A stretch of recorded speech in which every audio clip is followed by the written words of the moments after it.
عن أبي هريرة رضي الله تعالى عنه قال قال رسول الله صلى الله عليه وسلم إنما بعثت لأتمم مكارم الأخلاق হযরত আবু হুরায়রা রাদিয়াল্লাহু তাআলা আন থেকে বর্ণিত রাসূল করিম সাল্লাল্লাহু আলাইহি ওয়াসাল্লাম ইরশাদ ফরমায়েছেন, আমি তোমাদেরকে উত্তম গুণাবলী শিক্ষা দেওয়ার জন্যই প্রেরিত হয়েছি।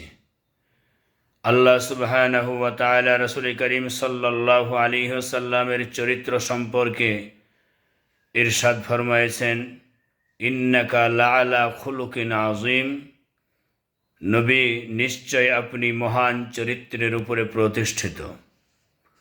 সম্মানিত উপস্থিতি, সম্মানিত দর্শক মণ্ডলী, চরিত্র হচ্ছে তিন প্রকার: সৎ চরিত্র, উত্তম চরিত্র, মহান চরিত্র। সৎ চরিত্র হল মন্দের প্রতিদান অনুরূপ মন্দ দ্বারা দেয়া। উত্তম চরিত্র হল মন্দ কাজের প্রতিশোধ না নিয়ে তাকে ক্ষমা করে দেয়া। মহান চরিত্র হল মন্দ কাজের প্রতিশোধ না নিয়ে তাকে ক্ষমা করা, সাথে সাথে তার জন্য উপকার করা এবং তাকে উপঢৌকন দেয়া। এটি চরিত্রের সর্বোচ্চ স্তর। আমাদের নবী মুহাম্মদুর রাসূলুল্লাহ সাল্লাল্লাহু আলাইহি ওয়াসাল্লাম তিনি ছিলেন এমন মহান চরিত্রের অধিকারী, যেই চরিত্র সম্পর্কে আল্লাহ রাব্বুল আলামিন তিনি আলোচনা করেছেন, ইন্নাকা লাআলা খুলুকিন আযীম, নবী নিশ্চয় আপনি মহান চরিত্রের উপরে প্রতিষ্ঠিত। নবীর চরিত্র কেমন ছিল এটি কোনো মানুষের পক্ষে পরিমাপ করা সম্ভব নয়। আল্লাহ রাব্বুল আলামিন একের মাঝে সব দিয়ে দিয়েছেন। হযরত আদম আলাইহিস সালাতু ওয়াস সালাম থেকে শুরু করে হযরত ঈসা রুহুল্লাহ আলাইহিস সালাতু ওয়াস সালাম পর্যন্ত সমস্ত রাসূল করিম সাল্লাল্লাহু আলাইহি ওয়াসাল্লাম তথা সমস্ত নবী রাসূলগণকে পৃথক পৃথকভাবে আল্লাহ রাব্বুল আলামিন যে সকল গুণাবলী দিয়েছিলেন, ওই গুণাবলী আল্লাহ রাব্বুল আলামিন প্রিয় হাবিব মুহাম্মদুর রাসূলুল্লাহ সাল্লাল্লাহু আলাইহি ওয়াসাল্লামকে দিয়েছেন। হযরত আদম আলাইহিস সালাতু ওয়াস সালামকে আল্লাহ রাব্বুল আলামিন চারিত্রিক মাধুর্যতা দিয়েছিলেন। হযরত নূহ আলাইহিস সালাতু ওয়াস সালামকে আল্লাহ রাব্বুল আলামিন তাবলীগী প্রেরণা দিয়েছিলেন।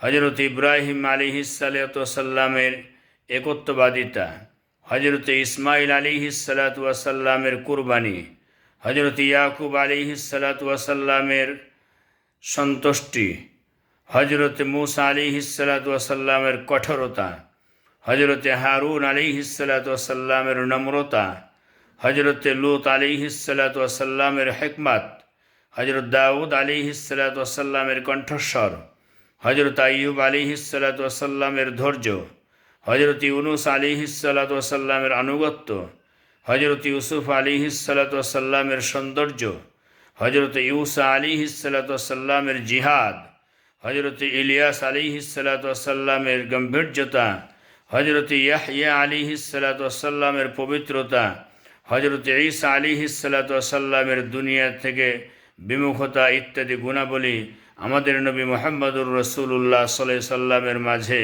বিদ্যমান ছিল। আমার প্রিয় ভাই বোনেরা, এই জন্য আমাদেরকে চরিত্রবান হতে হবে, আমাদের চরিত্রটাকে ঠিক করতে হবে, সৎ চরিত্রের অধিকারী হতে হবে, উত্তম চরিত্রের অধিকারী হতে হবে।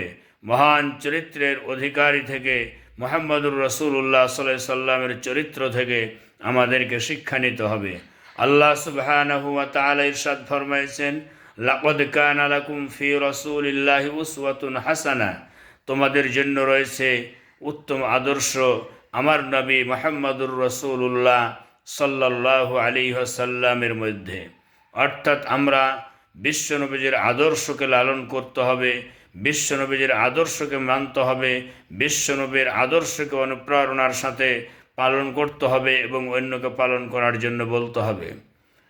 আমরা মুহাম্মদুর রাসূলুল্লাহ সাল্লাল্লাহু আলাইহি সাল্লামের আদর্শে বিশ্বাসী, আমরা মুহাম্মদুর রাসূলুল্লাহ সাল্লাল্লাহু আলাইহি সাল্লামের আদর্শকে লালন করি, পালন করি। বিশ্বনবীর আদর্শ যে সমস্ত নেতৃবৃন্দের মধ্যে থাকবে, সেই বিশ্বনবীর আদর্শ কারণে আমরা ওই সমস্ত নেতৃবৃন্দকে আমরা সম্মান করব, শ্রদ্ধা করব, ভালোবাসব এবং বিশ্বনবীর আদর্শকে তারা লালন পালন করছে বা করলে সেই আদর্শ দেখে আমরা আদর্শবান হব। এই জন্য অনেকে অনেক ধরনের কথাবার্তা বলেন যে আমরা কি বলে এরশাদের আদর্শকে লালন করি, কেউ বলেন মুজিবের আদর্শকে লালন করি, কেউ বলেন জিয়ার আদর্শকে আমরা লালন করি, পালন করি।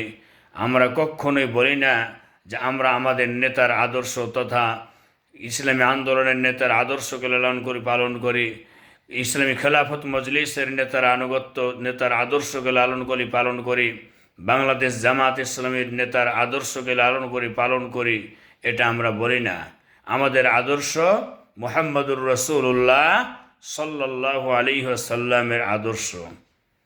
আল্লাহর রাসূল সাল্লাল্লাহু আলাইহি সাল্লামের আদর্শ যদি কোনো ইসলামী নেতৃবৃন্দের শরীরে আমরা দেখতে পাই, তার চলনে, তার গড়নে, তার চলাফেরায়, উঠা বসায়, কাজ কাম সকল কিছুতেই যদি আমরা দেখি সে নবীর তরিকা মোতাবেক জীবন যাপন করছে, নবীর আদর্শকে লালন করছে, পালন করছে, তবে আমরা সেই নেতার আনুগত্য করব। তাছাড়া কোনো নেতার আনুগত্য করা যাবে না, হারাম, হারাম, হারাম। কারণ নবীর আদর্শকে বাদ দিয়ে যারা যতই গলা ফাটিয়ে বলুক আমরা অমুক নেতার আদর্শের সৈনিক, আমরা মনে করি যে আমরা মুহাম্মদুর রাসূলুল্লাহ সাল্লাল্লাহু আলাইহি সাল্লামের আদর্শের আমরা সৈনিক। অতএব বিশ্বনবীজির আদর্শ যে সকল নেতৃবৃন্দের মধ্যে আমরা দেখতে পাব, তার চলাফেরা, ওঠা বসায়, লেনদেন, কাজকাম, আদান প্রদানে আমরা সেই নেতার আনুগত্য আমাদেরকে করতে হবে। এটি আল্লাহ রাব্বুল আলামিন ফরজ করে দিয়েছেন। সম্মানিত উপস্থিতি, সম্মানিত দর্শক মণ্ডলী, অতএব আসুন সংক্ষিপ্ত সময়ের মধ্যে এতটুকুই কথা বললাম যে আমরা কোন আদর্শকে লালন করব, কোন আদর্শকে আমরা পালন করব, এই বিষয়টি জেনে বুঝে আমাদেরকে কাজ করতে হবে। আমরা যদি পার্থিব জীবনে বিশ্বনবীজির আদর্শকে গ্রহণ করতে না পারি, বিশ্বনবীর চাল চলন, উঠা বসা, লেনদেন, আদর প্রদান, কাজ কাম, দিনের দাওয়াত সকল কিছুকে যদি আমরা গ্রহণ করতে না পারি, আপনি জাহান্নামে। যে গ্রহণ করবে না নিঃসন্দেহে সে জাহান্নামে। কারণ নবীজি সাল্লাল্লাহু আলাইহি ওয়াসাল্লাম ইরশাদ ফরমাইছেন, ইন্নামা বুইসতু লিউতাম্মিমা মাকারিমাল আখলাক। এটি হাদিস, এটি সাধারণ কোনো কথা নয়। বিশ্বনবীজি সাল্লাল্লাহু আলাইহি ওয়াসাল্লাম বলছেন, আমি তোমাদের মাঝে প্রেরিত হয়েছি এই কারণেই যে আমি তোমাদেরকে উত্তম গুণাবলী শিক্ষা দেওয়ার জন্যই আমার আগমন ঘটেছে। তাই আসুন বিশ্বনবীজির আদর্শ, বিশ্বনবীজির শিক্ষা আমাদের জীবনে থাকতে হবে। বিশ্বনবীজি সালাত আদায় করেছেন কিভাবে, বিশ্বনবীজি মানুষের সাথে চলাফেরা করেছেন কিভাবে, মানুষের সাথে ভালোবাসা দিয়ে চলাফেরা করেছেন কিভাবে, বিশ্বনবীজি পিতামাতার খেদমত করার জন্য আল্লাহ রাব্বুল আলামিন যা নির্দেশ করেছেন নবীজি সাল্লাল্লাহু আলাইহি সাল্লাম তা বাস্তবে দেখিয়ে দিয়েছেন। যদিও নবীজি দুনিয়াতে আসার আগে তার বাবাকে হারিয়েছিলেন, দুনিয়াতে আসার 6 বছর পরেই তার মাকে হারিয়েছিলেন, তারপরেও সেই নবীজি পিতামাতার খেদমতের কথা বলতে ভুলে যান নাই, পিতামাতার সাথে কেমন আচরণ করতে হবে বলতে ভুলে যান নাই। রাসূল করিম সাল্লাল্লাহু আলাইহি সাল্লামের কাছে একজন সাহাবী এসে বলছেন, ইয়া রাসূল আল্লাহ, আমি যুদ্ধের ময়দানে যেতে চাই। নবীজি সাল্লাল্লাহু আলাইহি সাল্লাম তাকে বললেন, তোমার কি পিতামাতা আছে? হালাকা ওয়ালিদাতুক, তোমার কি পিতামাতা আছে? নবীজি সাল্লাল্লাহু আলাইহি সাল্লামের কাছে যখন বললেন যাহা আছে, নবী সাল্লাল্লাহু আলাইহি সাল্লাম বললেন, ওয়ালা ফাফিহিমা ফাজাহিদ, চলে যাও তোমার পিতামাতার সাথে জিহাদ করো, তোমার পিতামাতার খেদমতে লেগে যাও, তোমার পিতামাতার সেবা করো।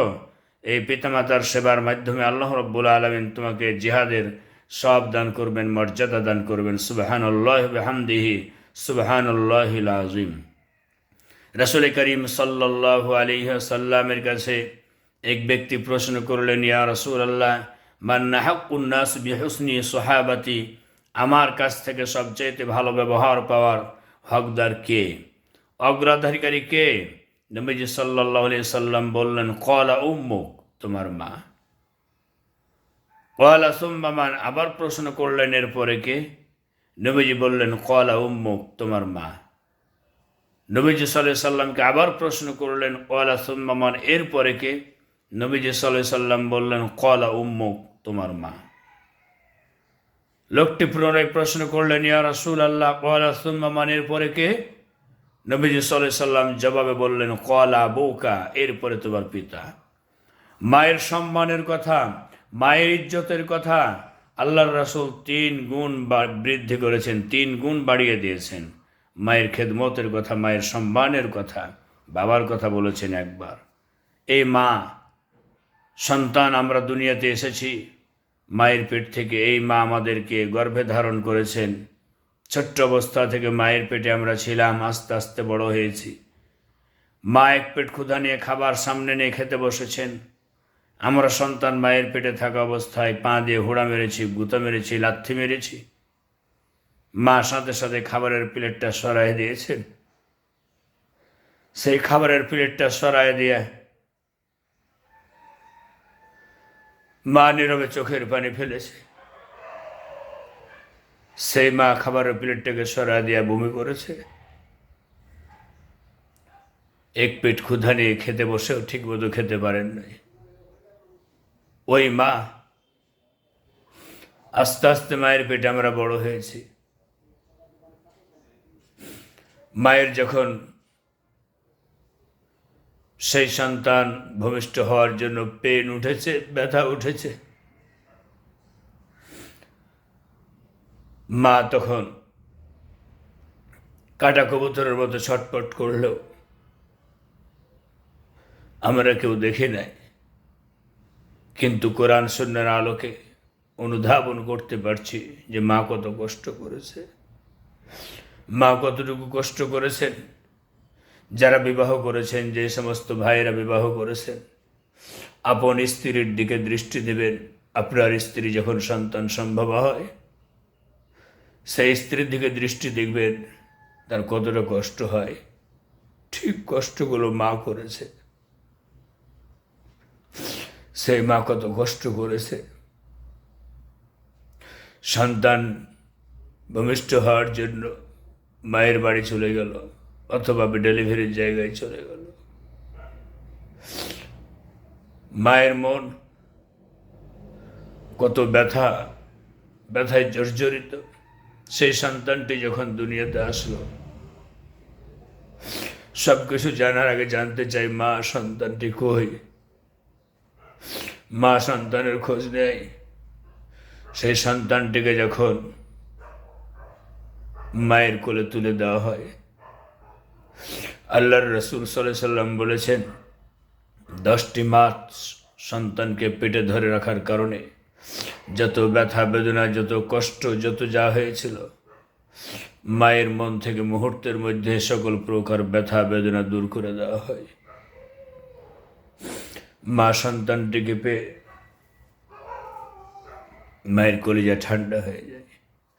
ওই মা সন্তান প্রসব করতে গিয়ে পাউন্ডের পাউন্ড রক্তক্ষরণ হয়েছে, রক্ত ঝরেছে, মায়ের শরীর থেকে রক্ত ঝরে ঝরে পড়েছে। সেই মাকে আজকে আমরা ঘৃণা করি। সেই মায়ের সম্মান অনেকেই করে না, অনেকেই বাবা মাকে কষ্ট দেয়। এই সন্তানটি দুনিয়ায় আসলো, মা সেই সন্তানটিকে লালন পালন করেছেন, দুগ্ধপান করাইছেন দীর্ঘ 2 বছর।